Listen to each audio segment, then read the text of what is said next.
Ayan, so good morning everybody. So bike check muna tayo after ng baha kahapon dahil wala pang linis-linis yung bisikleta ko.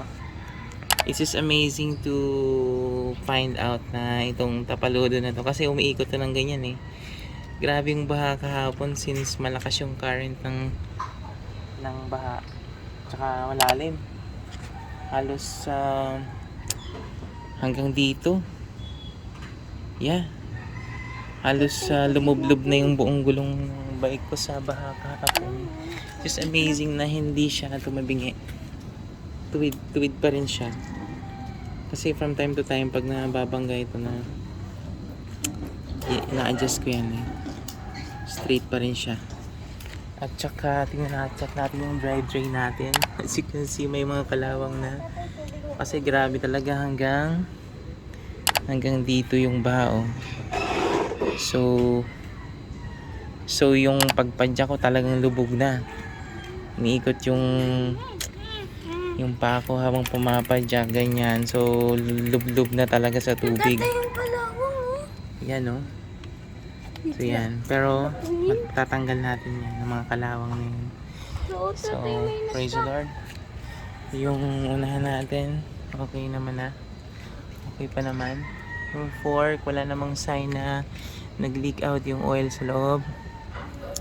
Okay naman. Praise the Lord. So ngayon samahan niyo po kami. Bibili kami ni JD ng pandesal. Ayan. So magandang umaga po sa ating lahat. Praise the Lord. So far mga kapatid, yung pagpadyak natin, smooth pa rin naman siya. Ayan o. Hindi pa tayo nakakalayo. After natin lumusong sa baha kahapon, smooth pa rin naman siya.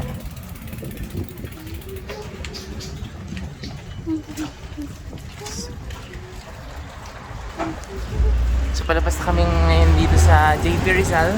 Pupunta kami ngayon sa Pande Americana para bumili ng pandesal. Tatay, makikita natin yung baha kung saan. As you can see po, medyo madilim pa rin ang ating kalangitan ngayon dahil naka-orange rainfall warning tayo. So after the flood situation kahapon, kumusta naman ang ride experience ng ating bisikleta? Well, smooth pa rin naman.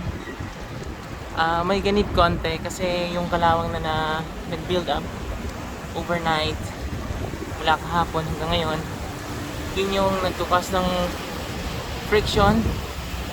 Pero nadadaig naman siya ng ng friction na tutunaw yung kalawang ng sprocket and ng chain. So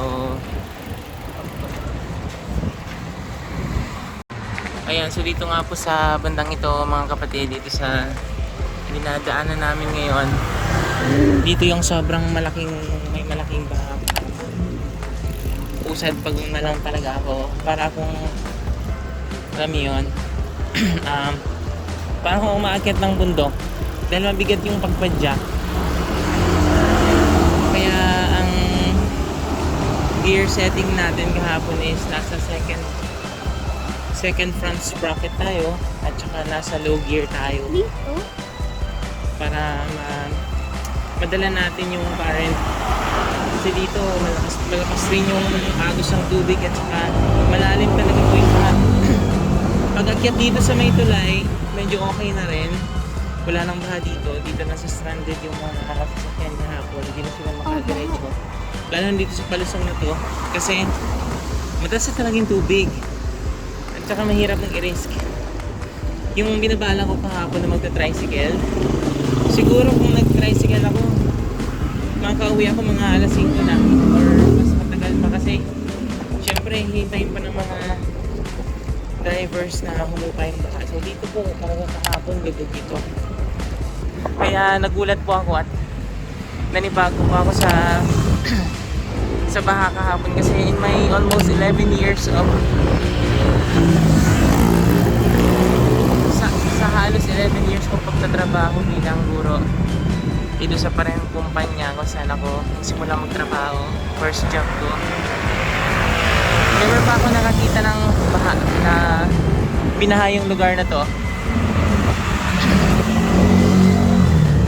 Tatay pa dito na yung binaha? Ha? Dito na yung binaha? Yes, na tayo dito.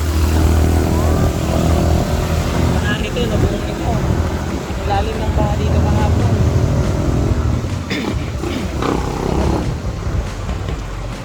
Ito po nakahabaan ng J. Molina na to, baha itong hapon.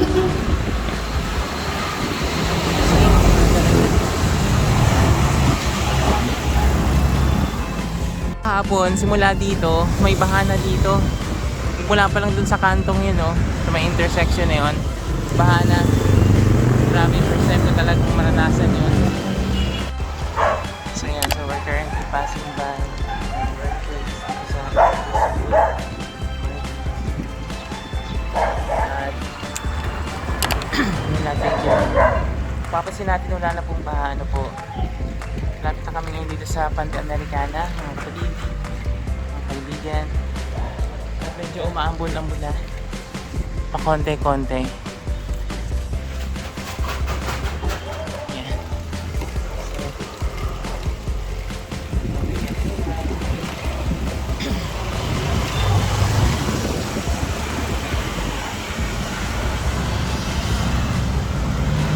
Ang tanong, bukas kaya?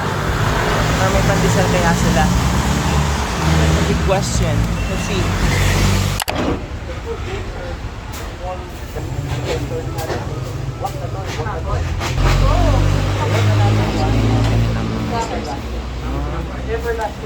So, bukas ang Pande Americana ngayon. Ano lang?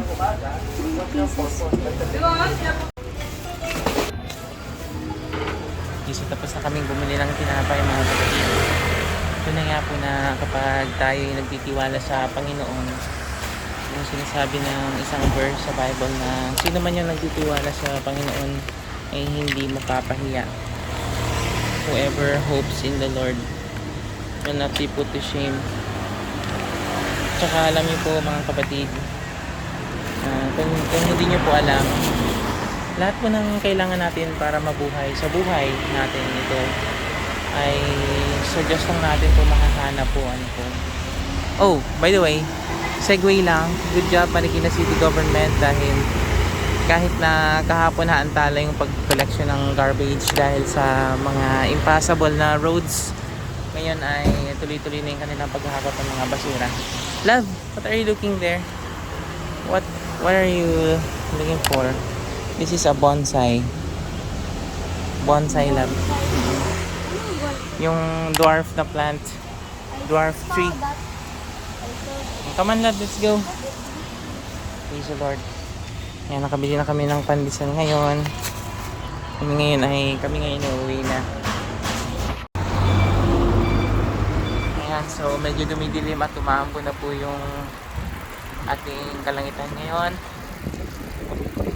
So, totoo po yan, mga kapatid, na tunay nga po na kapag pinagkatiwala natin sa Panginoong Diyos ang ating mga buhay, talaga pong hindi niya tayo mapabayaan. Amen. So, tutulog ang ating eskwelahan ngayon dahil asynchronous kami ngayon. Wala kaming online classes. Pag-uwi namin sa bahay, gagawin ko na yung mga postings ko sa Google Classroom na gagawin ng mga estudyante ko. Yan, syempre ayaw nating maantala yung learning or yung pag-aaral ng mga estudyante natin. Maganda na merong ganoong learning continuity plan yung school namin, na kahit ng ganitong masamaang panahon, may suspension, say, meron pa rin alternative learning system para patuloy yung pag-aaral ng mga mag-aaral namin. So, signal lang tayo kasi may kotse sa likod.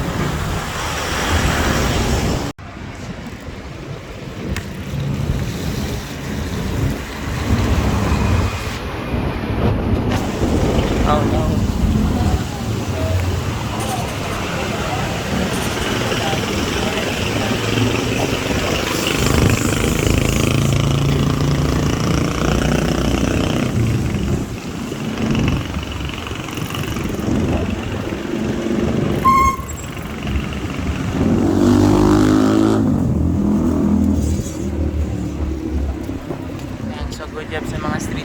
natin dito dahil matapos yung baha kahapon ay talaga namang naglitawan or naiwan sa kalsada yung mga basura natin.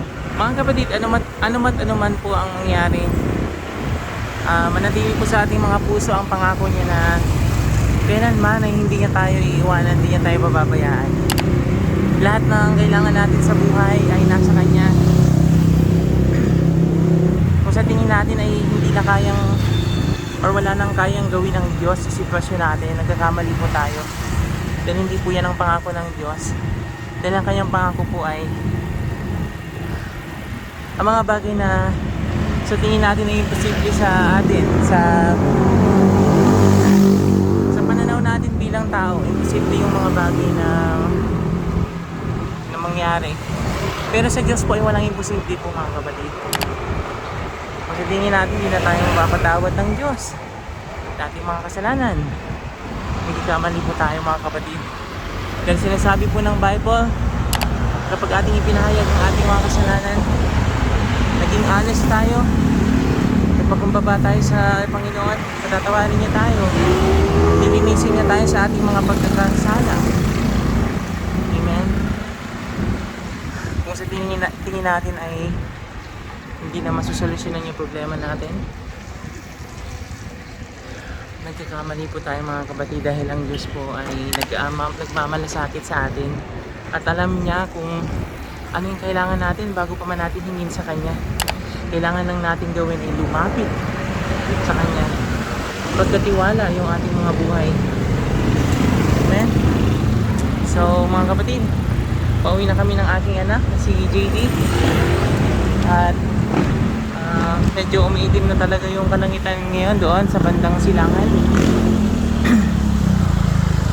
Kaya medyo bibilisan na namin. Diyan pa ba yung mga pandesal namin? Hindi ko actually makita, but hoping na nandiyan pa rin. Alright.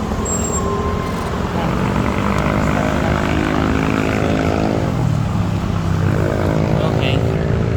So praise the Lord, mga kapatid. Sa araw na ito, huwag tayong mawawalan ng pagpapasalamat sa Panginoon at unahin natin ang Panginoon lagi sa ating buhay. Matthew 6:33, but seek first the kingdom of God and His righteousness, and all these things shall be added unto you.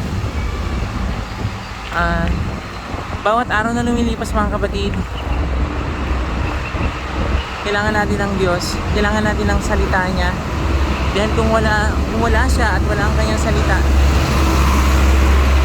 ang buhay natin dito sa mundong ibabaw ay sayang lang. At mapapahamak tayong lahat, mga kapatid. At mahihirapan na tayong bumangon, mahihirapan tayong magpatuloy sa buhay na ito dito sa mundong ibabaw na napakahirap, napakasalimuot. Sinabi ni Jesus that in this world you shall have tribulations, but take heart. Sabi ni Jesus, I have overcome the world. Sa pagtagumpay na ng ating Panginoong Jesus,